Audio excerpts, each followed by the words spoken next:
สบายดีตอนนี้บุญยังกำลังจะออกไปตัดไม้ฟางเนาะเฮ็ดลกไก่เนาะตัดกันเลย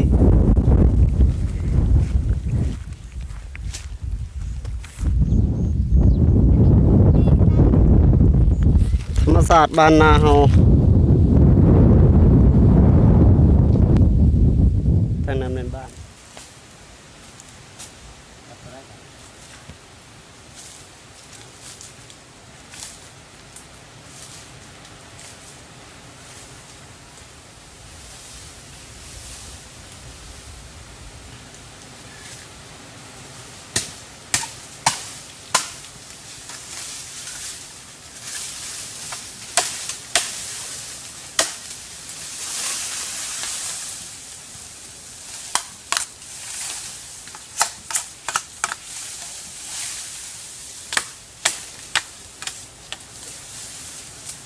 2 เมตรพอเนาะ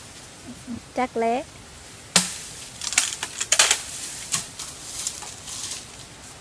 หมด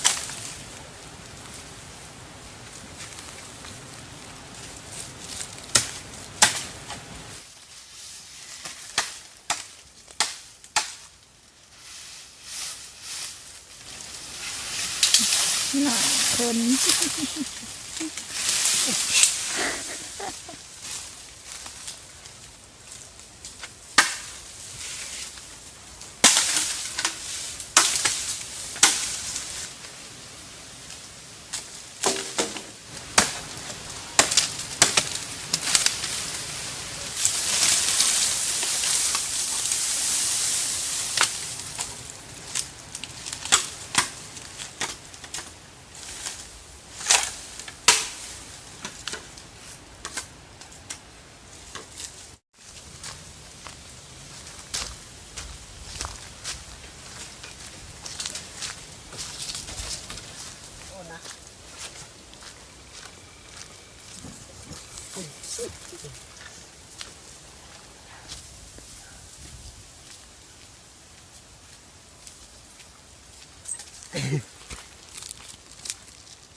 เบิ่งได้เจ๊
เป็นบ่คัน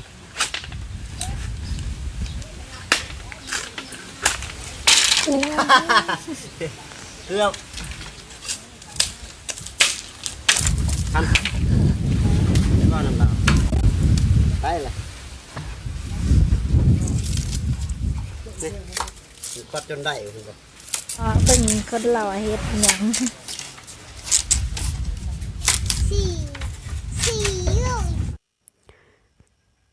ตอนนี้ก็กำลังจักเนาะจักตอกเพื่อจะทำเป็นการซานย่างไก่เรือซุ่มไก่ลกไก่นั่นเองเนาะ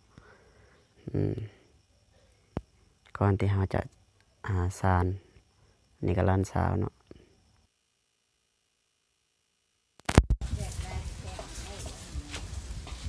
เป็นสิเป็นเฮ็ดมันทิ้งไม่ได้ที่ใช้มันทิ้งเปลือกอีกคือมันจะอ่านน้ำอันนี้ยากินตาก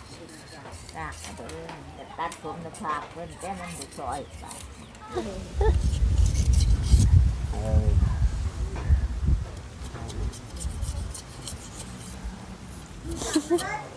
ย่างหมุน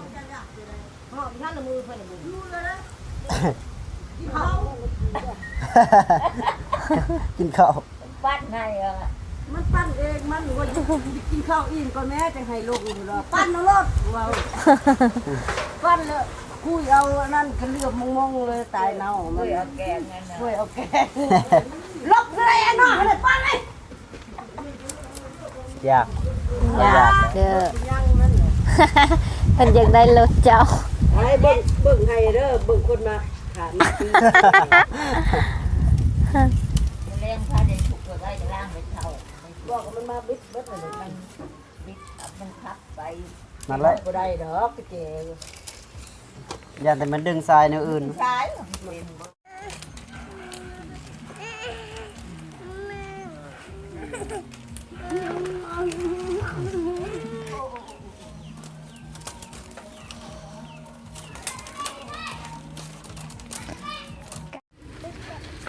อ้าวอ้าวเป็น แล้วดึงไปเลยผมมีเงินหมดเงินแล้วไปเลยอยากก็ แต่ระวังได้ระวังคือ เช่นกระแตกเลยนะ มันหักไปเลยหักไปจังมันโดนประจักษ์ตอกใจโดน นี่อะที่เติมช็อกโกแลตแล้วมันนอกไปจะได้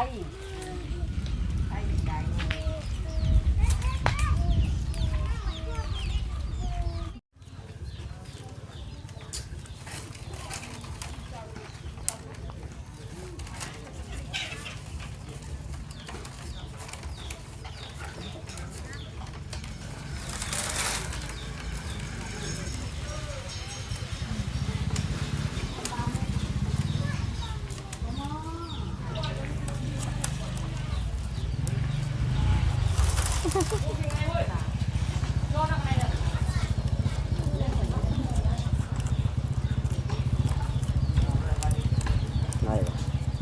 อืม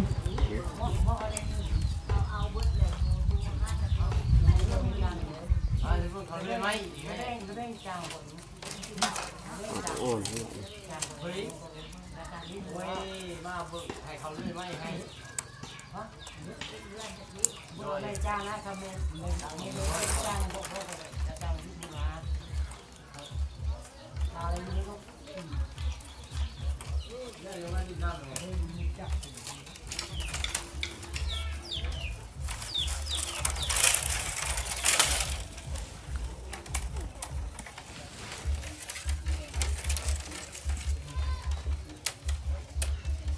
จะไหนเลยโบกมาตรงทางเลยสบายมาจ้องหน้าตรงหลังเลย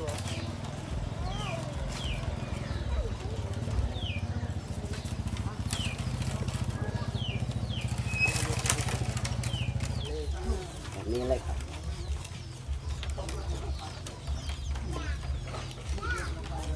บุเคยซ่านนะแต่ว่าเห็ดนี่เพาะเห็ดแล้วดี เคยเห็ดนี่เพาะซ่านเนี่ยเลยซ่านเลย ฮักก็ช่างมันเกี่ยวลบด้วยเลย เกี่ยวลูกมันบ่ซึ่งเห็นไหมมันบ่อันนั้น แต่มันแบบนั้นเราก็แล้วเลยนะขึ้นอีกจังมันให้มันซึ่งคัก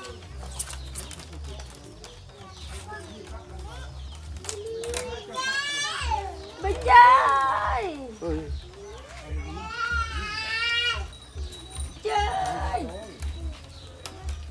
ลอกวิทย์เอาไว้ไว้แล้วปับปับไปเลยมันก็ไว้เลย แล้วเห็นมีเพาะดุสามตะกี้เคยเฮียนทันกระดาใส่เข่าเป็นอยุ กระตากก็เอา ลายซี่ตัวนี้ลายซี่ลายสามกระตากระพากระบุง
โอ้เป็นนอนคัก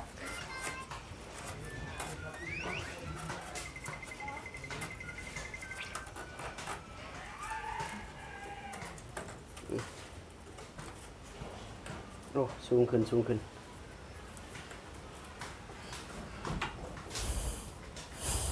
แน่นอนอยู่แล้วเป็นแต่แน่นอนอยู่แล้ว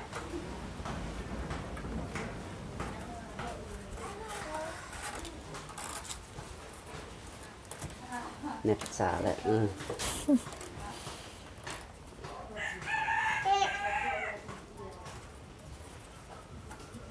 พอแล้วนอนก่อน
อย่าตี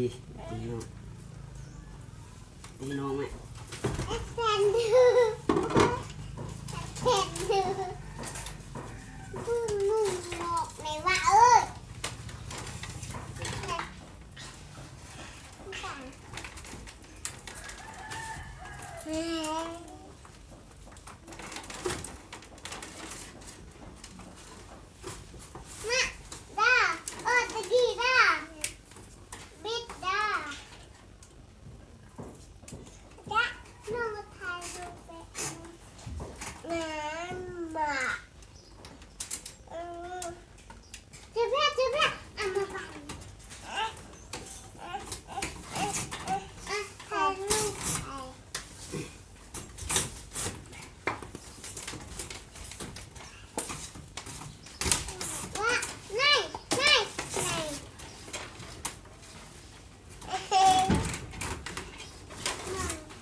ทัน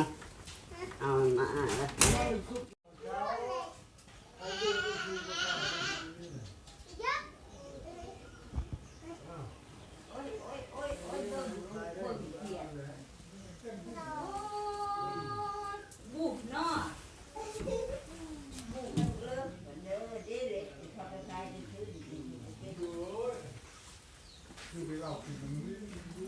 ขอไก่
ขี่ลังตลอดมันสิ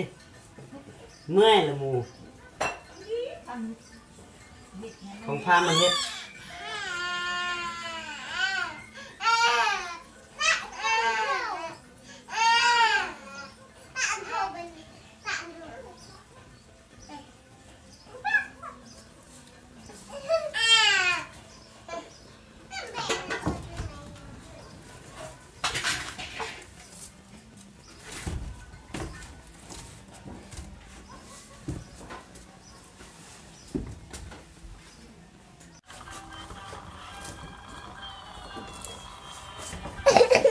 โอ้กินเบียร์ดิจักบาท เอาคำนั้นเนี่ย อ้าวเรียบร้อยจบบริบูรณ์มาพี่สำเร็จเสร็จสิ้นเรียบร้อยสมบูรณ์ปอกมัน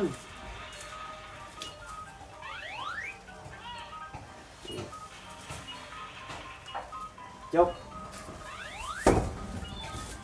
จักโตใส่เลยบัดนี้ก็